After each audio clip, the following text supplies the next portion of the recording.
do some introductions to start, but we're here to talk about colorectal cancer and routine screenings. And this is the team of presenters that you get for the breakout session. So I'm going to let Dr. Kathy Bradley introduce herself, and then we'll go on to John. Sure. Thanks, Chris.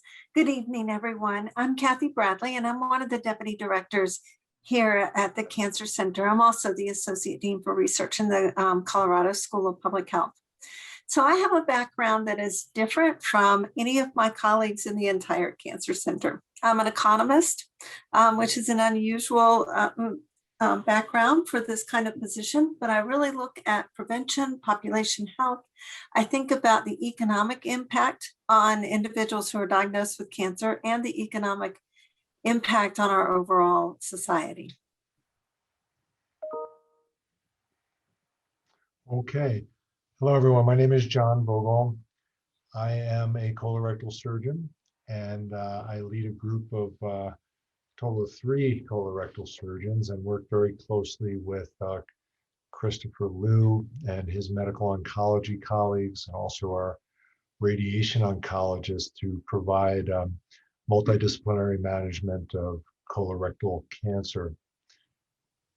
And, I think one of the things that we're going to highlight today is a very innovative type of treatment that we're offering select patients with rectal cancer, which is actually non-operative management, which is really a very cutting edge and exciting way of treating this disease. And I can tell you, after, we started doing this about 4 years ago, and we now have about 20 patients that we've managed with rectal cancer that would be treated with surgery at most other centers in the United States. And these patients never had an operation, so they never were at risk. They never had changes in their quality of health or life related to that would be common with surgical treatment. So they're very, very grateful patients, and I think it's something that the multidisciplinary setting and the sort of expertise and innovativeness of our group allows us to do here. Thanks so much, John. I'm Chris Liu. I'm a GI medical oncologist. I originally came here from MD Anderson back in 2011, which is hard to believe that I've been here for basically 10 years, which is crazy. And I get to work with Kathy, within Cancer Center leadership, and certainly get a chance to work with John, almost on a daily basis, which is a lot of fun. And I think what you'll see, as John was mentioning over the course of this, brief presentation, is hopefully you'll get to see a lot of teamwork, right? I think that's something that we're really proud of here at the University of Colorado, and just a culture that's been built here. But more importantly, I think that teamwork really allows us to be able to treat patients in really innovative and very, very cool ways, and to really push the envelope in terms of how we treat patients with colorectal cancer. And you're going to hear from Kathy a lot about prevention, right? So what's the best way to treat a cancer is to prevent it before it even occurs. And so, Kathy's trying to put John and I out of business, which we are, would love to have happen. In all honesty, we would love to just eradicate cancer altogether. Next slide, Lisa. All right, so we kind of felt like the best way to really describe some of the efforts going on here in the state of Colorado is to really just present a case that we see, unfortunately, almost every day. And I think that this will kind of give you a sense for how these patients really come to us, what are some of the problems that they experience, and what are we doing to really push the envelope in terms of how they get treated, and can we treat them better than how we've treated them 5, 10, 15 years ago? Can we offer them something that will lead to a better quality of life and maybe spare them some treatments? Next slide. So, one of the big take-home points for everybody here is that this year in the United States alone, there'll be, roughly 150,000 new diagnoses of colorectal cancer within the United States in 2021.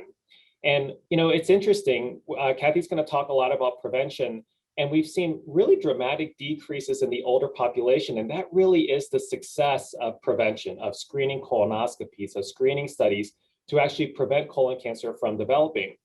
But what you're seeing here is a 35-year-old gentleman, and this is consistent what we're seeing not only in Colorado, but the United States and actually the world, and that is an increasing incidence of colorectal cancer in our young population. And so this is a story that we see in our colorectal cancer multidisciplinary clinic all the time, and that is a 35-year-old male with no past medical history, and that's what the PMH stands for. And this is a patient that essentially has been completely healthy their entire lives, as many 30-year-olds are. But this gentleman presented with a 6-month history of abdominal pain and seeing blood in the stool. And this is nearly what every single young patient tells us, is that you are too young to have colorectal cancer, you shouldn't worry about it. And so when you think about the onset of symptoms in an older adult, to the time that they're actually diagnosed with a colorectal cancer is roughly 25 days. But in our younger population, this is much more common, where they're waiting sometimes 6 months to a year. And in fact, a lot of the patients that we see have had symptoms actually for more than a year before they're actually diagnosed with colorectal cancer. Eventually, the primary care physician thought this is just too odd, it's been going on for too long. The primary care physician did get a colonoscopy, which revealed a mass in the rectum, and that's what you're seeing in this lower left-hand picture. And you can kind of see the lumen of the rectum going into the colon, but then you see this mass that's sitting there. And then you can establish a diagnosis by getting a piece of that tumor, of that tissue, and looking at it under a microscope, and that's what we see on the right side. This is essentially what cancer looks like on a microscopic level. Next slide. So as part of working up any cancer that's been diagnosed, we get certain radiologic procedures such as CT scans and MRIs. And these are really, really nice pictures. What you're seeing here on the left are MRI pictures of the mass. Can you, Lisa, can you hit the button again? Oh, sorry. My red circles have disappeared off of this slide. But what you're seeing here is a mass, and that's what you're kind of seeing measured at 25 millimeters in very small font on the top picture. And on the bottom picture, you see another dotted line measuring 26 millimeters. And the take-home points here is that you can actually see these tumors radiographically. And John will explain this a little bit more later, but this is a low-lying tumor, which is a problem in terms of surgical management as well. Next slide. So you heard a lot in the last session with Dr. Rich Schulich talking about the multidisciplinary clinic, right? And so if this patient showed up at the end of December, what would typically happen is that patient would normally be seen by a surgeon first. And that surgeon may say, I think you might need to see a medical oncologist to discuss chemotherapy. And then 2 weeks later, so now you're kind of in the middle of January of 2019, that patient sees a medical oncologist, and that medical oncologist says, I think you're going to need radiation at some point in the future. And then 2 weeks after that, that patient sees a radiation oncologist, and now you're into February before the patient has received any therapy for their cancer at all. And so just like Rich said, in our multidisciplinary clinic, I think in this situation, it was literally me, John Vogel, and our radiation oncologist that actually met with the patient together as a team. And by January 3rd, literally about a week or two after they met all of us, this patient was started on chemotherapy. All of the patient's symptoms resolved after 1 cycle of chemotherapy, which is very, very exciting for all of us. We did a CT scan after 4 months of chemotherapy, and what you're seeing here is basically a resolution. We couldn't see the mass anymore. Next slide. As part of this, as part of treatment for this, we transitioned from chemotherapy to chemoradiation, which is a combination of an oral chemotherapy and radiation. And this is done for 5 weeks, and this was completed on June 15th. So we started with chemotherapy, and the patient got chemotherapy in combination with radiation. And the radiographic studies were telling us that we really couldn't see the tumor anymore. And I'm going to hand it off to John to talk a little bit more about how the patient did. Yeah, and I think we can go to the next slide too. All right, so the patient underwent this pre-operative. It was supposed to be pre-operative. Surgery was planned, and we were giving them what we call neoadjuvant chemotherapy and radiation with the hope of just shrinking the tumor and making it easier to remove and giving the patient a lower chance that the cancer would recur in the pelvic area. So then the tumor disappeared. And then the question was raised, well, if the tumor disappeared, there's no evidence of it on MRI or on exam or endoscopy. Do we really need to do an operation? And so this is that sort of innovative approach that we've adopted. And I say we've adopted it because it's been in use for decades. It started with a group of surgeons in Sao Paulo, Brazil, and they were advocating for this use of non-operative management in patients with rectal cancer in whom the cancer completely disappeared. And I have to just be clear, our experience is about a third of patients with rectal cancer treated with chemotherapy and radiation, the cancer will completely disappear. As this is almost, it's the situation's getting better on almost a weekly basis because there's more studies coming out with different regimens of chemotherapy, radiation that are resulting in the cancer disappearing in about 50% of patients. So we got on this bandwagon about 4 years ago, and we have offered this approach of no surgery, just very, very close surveillance to this subset of patients in whom the cancer completely disappears. And I'll be very honest in telling you that when I talk to these patients about non-operative management, I tell them that if they went to go see 100 surgeons today for a second opinion, 99 would tell them to have surgery. There's only a few centers where this approach is being done. And I said it earlier, these are the most grateful patients that I have. And I think that Chris would agree with it too. They're just completely amazed because they thought that they were going to have a life-changing surgery and they didn't. So let's go to the next slide. This is the example of an endoscopy. We follow these patients really closely because we know that about 20% of them, the cancer will regrow. Okay, about 80% the cancer is going to stay away and 20% is going to come back. And if it comes back, then we have to change gears and we have to change approach and we have to offer them surgery. But our aim is to pick up this 20% really quickly before the tumor has a chance to progress. And so every 3 months they have an endoscopy. This is a very simple outpatient procedure. It doesn't even require bowel prep. They go home the same day and just get on with their day. They also have MRIs and CT scans at regular intervals. But you can see, whereas 4 slides ago, there was a big tumor in the patient's rectum that Chris was showing you on the endoscopy and the MRI, and then it's completely disappeared. And it stays disappeared in about 80%. So it's very exciting. Could we go on to the next slide? So, I shouldn't say it's that the patients, are not interested in surgery. No patient wants to have surgery if they can possibly avoid it. There hasn't been one that I can think of that said, yep, I want surgery. But they do want to have the best chance of beating the cancer. I think we can offer them that. And it's certainly an exciting field. And I think it's something that makes University of Colorado unique because I know of no other groups in Colorado or in the region that are doing this. And it's something that's benefited our patients. It's something we're doing research in. We're presenting our results at national meetings, writing papers, getting the word out. And this is a fundraising meeting, and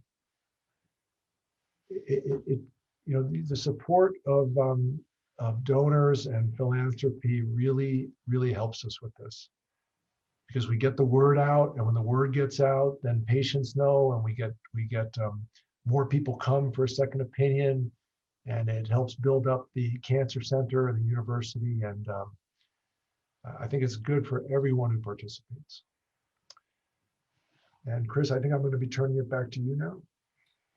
Yeah, no, that was wonderful, John. And obviously, absolutely agree. I think the next several slides are on prevention, and we'll turn it over to Oh, yeah, well, I have a little bit of impact here. I think we've kind of driven this home, and I think John really said it perfectly, just in terms of the innovation and really just the specialization of treatment to offer a patient treatment for their cancer that doesn't require surgery. And this is certainly coming also from a surgeon who is the world's expert, right, in colon cancer surgery. And certainly this idea of early onset colorectal cancer is an area of significant research interest for both, well, for all of us, for Kathy, John, and I combined, and what we can do to prevent it and treat it better. And with that, I'll turn it over to Kathy. Thank you, Chris, and thanks, Chris and John, for presenting such a compelling case story. They're really amazing, the progress in the treatment that's able to be accomplished now. So I'd like to introduce all of you to cancer prevention and control. Being a comprehensive cancer center, what that means is that we also, in addition to state-of-the-art treatment and basic science, we also do population health and population science. And so if you can shift your level of attention from the individual patient and then think about the population, everyone, and our individual risk for developing cancer and how it is we reduce that risk. Because overall, it's better simply not to have the illness. So I can make a behavioral story about why it is we should think about colorectal cancer and its prevention, but also an economic and just a logical one. So this is the process that most treatments go through. About 1,100 cancer drugs and vaccines are in development. After about 6 to 7 years in a preclinical phase, about 5 and 5,000 will move on to testing. And then about 14% of those are tested in people, are approved. The whole process takes 6 to 15 years and costs about $2.6 billion to develop. So just astronomical, the length of time and the money. So next slide, please. When we think about prevention, a $500,000 investment in colorectal cancer screening or a $500,000 investment will screen approximately 1,200 people. More if you're using the simpler test instead of colonoscopy. In contrast, $500,000 investment will only treat about 5 people. So when we think about rising healthcare costs and the things that we can do to alleviate the burden of illness, really prevention is key. So that we join forces with our basic science colleagues, with our medical oncologists, surgical oncologists, so that we're not only treating the disease, but we're preventing people from going in to require treatment. Or we get them at very early stages where treatment is so much better. And these are safe options for the patient to be able to get prevention and control measures and screening to get early detection and effective treatment. Next slide, please. So when we think about the future of cancer prevention and control, there's some key areas that we consider. First is understanding the causes for disparities. Why do some people get cancer early in their life, like this 35-year-old man you just heard about? Why do certain groups of people get colorectal cancer and just simply have worse outcomes? So this is an area Chris and I are working together on a project where he is scanning data to look at biomarkers that would be predictive of having a worse outcome. And that's a place where we join forces and look at population-based data and try to go through and understand what more can we do to catch the cancer early or understand an individual's risk so that we can tell them better when to get screened, how often to be screened, what are the key behaviors that we can change that would give them the best outcomes. The other thing we do in our area of research and prevention is to think about removing economic barriers to treatment. There are a number of things we all know about health insurance as being one, but they're just people that, for whatever reason, they are not able to follow up on getting a test for colon cancer. So it's difficult to imagine that someone would go through a colonoscopy and then never hear about the results. But there are barriers such as not being able to take off work, not being able to understand the results of the test and know that they need to call back or just assume that someone's going to call them, depending on where they're treated. So there are a number of things that we can do to remove these barriers and to understand what behaviors we can change, what policies we can change, what approaches we can change to understand someone's risk and give them the best chance of getting the treatment that they deserve. So we'd like to imagine a world where colorectal cancer does not exist, and that is certainly something that's within reach. And for those cancers that do occur, that we're able to treat effectively. Next slide, please. So because of philanthropy, we're able to recruit our top tier scientists to participate in these multidisciplinary teams. There's just so much we learn by working together and coming up with solutions that fit many, many people, not just one patient, one person at a time, but that can really solve population-based problems. Philanthropy helps us fund pilot studies so that we can use data in innovative ways, meaning that we can pull together these different data sources and from cancer registries, from tissue banks, and better understand individual risk and can give you information about screening, type of screening, when and how often. And also supports investigator-initiated trials, leading to new treatments and accelerated that extraordinarily long timeline that I showed at the very beginning, and then informing prevention behavior.